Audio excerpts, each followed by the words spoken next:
Jhenaidah Johnny কাবাব।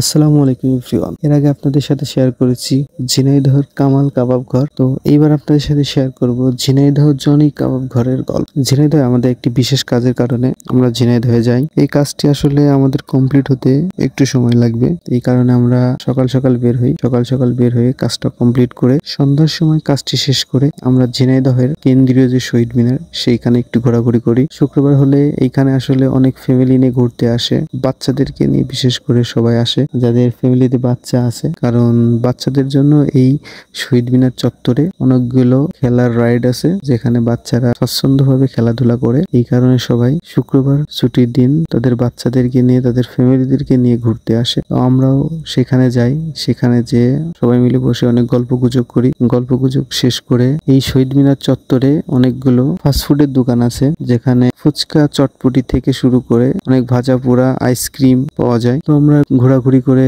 কিছু ice cream fuchka চটপটি খাই। খাওয়া শেষ করে আমরা সেই স্পেশাল জনি কাবাবে যাই। জনি কাবাবে যেয়ে আমরা তাদের কাবাব অর্ডার করি, সোনালী লেগ পিস। জনি কাবাবে যাওয়ার এটাই উদ্দেশ্য, তাদের যে স্পেশাল একটি টক আছে অর্থাৎ আচার, তেঁতুলের আচার, সে আচারের জন্যই তাদের ওইখানে যাওয়া। আমরা ম্যাক্সিমাম কামাল কাবাবেই যাই। তো একদিন তাদের স্পেশাল টক খাওয়ার পরে ওইখানে এখন আপাতত খাই। তো এই কারণে আপনাদের সাথে শেয়ার করলাম এই জনি কাবাবের কথা, কারণ জনি কাবাবের যে স্পেশাল টক এটা একবার হলেও আপনাদেরকে ট্রাই করা উচিত। খুবই স্পেশাল, খুবই ভালো লাগছে, কারণ কাবাবের যে অন্যরকম একটি স্বাদ এনে দেয় এই টকের কারণে।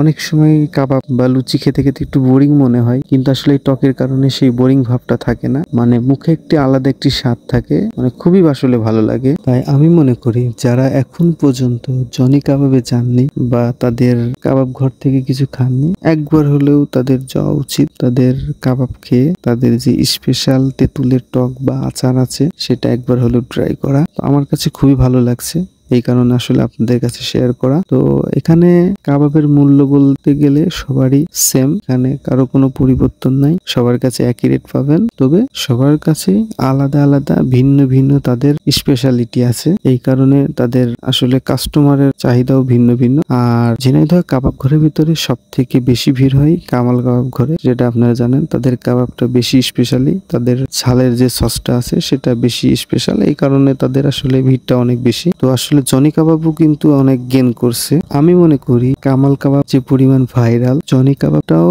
এরকমই ভাইরাল হবে, কারণ তাদের স্পেশাল তেঁতুলের যে টক অর্থাৎ আচার, সেই আচারের কারণে, কারণ খুবই ভালো লাগে। আপনারা যারা এখন পর্যন্ত জনি কাবাবে যাননি অবশ্যই আসবেন, তাদের এই তেঁতুলের টকটি একবার হলেও ট্রাই করবেন, খুবই ভালো লাগবে ইনশাল্লাহ। তো সম্পূর্ণ ভিডিওটি দেখার জন্য ধন্যবাদ। আজকের মতো এই পর্যন্তই। আসসালামু আলাইকুম।